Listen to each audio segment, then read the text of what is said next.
guys, this is Taylor, and today I'm going to be doing the wildly popular mid-year book freakout tag. Everyone has done this tag this year, and I feel like in past years it was more popular around the YA side of Booktube and not so popular around this side of Booktube, but I feel like almost everyone that I'm subscribed to has done it this year, and I figured why not? Seems like a fun tag. So let's get started. Question 1 is the best book you've read so far this year. I feel like this is a given.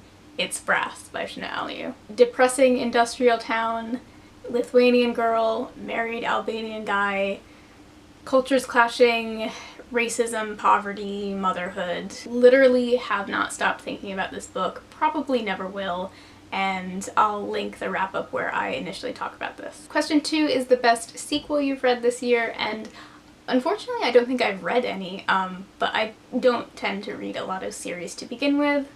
Question 3 is a new release you haven't read yet but want to. I'm going to take this to mean my most anticipated release of the second half of the year, which, surprise, it's Killing Commendatory by Haruki Murakami. I know I keep reading these kind of lackluster Murakamis, but I just keep hoping that he's gonna pull out like a Kafka or a 1Q84, because obviously he's fully capable of it. Which isn't to say that if it's not fantastic I'm not gonna enjoy it, because I've enjoyed every Murakami that I've read to some extent. Basically I feel confident that I'll enjoy it, unless there's something like really majorly wrong with it, which I also don't put it past him. And I just read question 4, which is literally your most anticipated release of the second half of the year.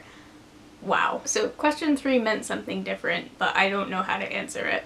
Moving on. Question 5 is my biggest disappointment, and that was Lawn Boy by Jonathan Evison. This just had the bones and the characters for something really good and really meaningful, impactful, and the execution was just really bad, and the ending was really tired and cliche. The main character from Lawn Boy is one of my favorite characters of any book that I've read this year, yet Lawn Boy was overall one of the worst books that I've read this year. And if that's not frustrating, I don't know what is. Question 6 is the biggest surprise of the year, and that's probably Confessions of a Mask by Yukio Mishima. I've heard almost unanimously bad things about how gross and problematic Mishima's writing is, but I think for this particular topic of this novel and the main character's repressed sexuality, it just all kind of came together. It really worked. The ideas in here were gross, and the whole thing was very disturbing and claustrophobic, but I don't know, it made sense, it worked, and I don't know, I really liked this. Question 7 is favorite new author, debut, or new to you. I don't really have a clear standout answer for this one, but 2 debut authors whose ideas and perspectives I would be interested in experiencing again are of course Jina Aliu, and I'm also going to be keeping an eye out for anything else by Nakate Tamarat in the future. Question 8 is newest fictional crush, and I don't really think I read the types of books that really lend it to... Wait. Fictional does not necessarily mean from a book. Bayek from Assassin's Creed Origins, do not at me. Question 9 is newest favorite character, and honestly, looking back on it now, it probably really was Mike from Lawn Boy. I know I said that he was probably one of my favorite characters from this year, but no, he was probably it, and that sucks. Question 10 is a book that made you cry, parentheses, the saddest book you read, and guess what? It's Brass. I could not continue reading Brass at several points because I was weeping, crying, and I couldn't see. I had to set the book aside and just sob.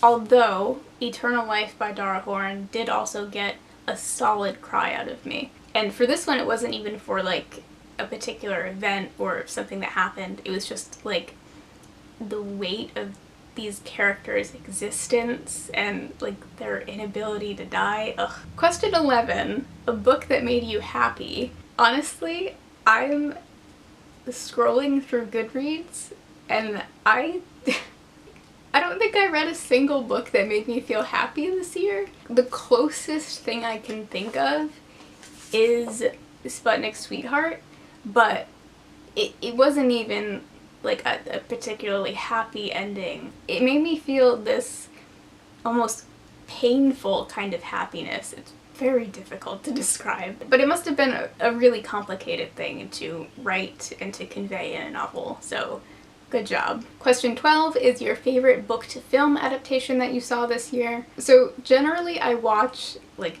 2 to 3 movies per year, and like that's if I remember to. That's if I'm being good. So miraculously, I have watched a book to film adaptation this year, and it was The Disaster Artist. I thought it was okay. The book is a million times better, but that in and of itself did not surprise me. Question 13 is your favorite video that you've done so far this year. And honestly, my favorite video is the one that I made with Sydney this past month. It's the one that I've watched most often, like for my own entertainment. I can't say that the outcome was my favorite, i.e. the TBR that was picked, but my favorite video, yes. Question 14 is the most beautiful book that you have received or bought this year. So we all know that I am a big fan of the female persuasion, well, a big fan of the cover of the female persuasion, not so much the inside. But I think another possible candidate could be something from a future book haul. I can give you a sneak peek.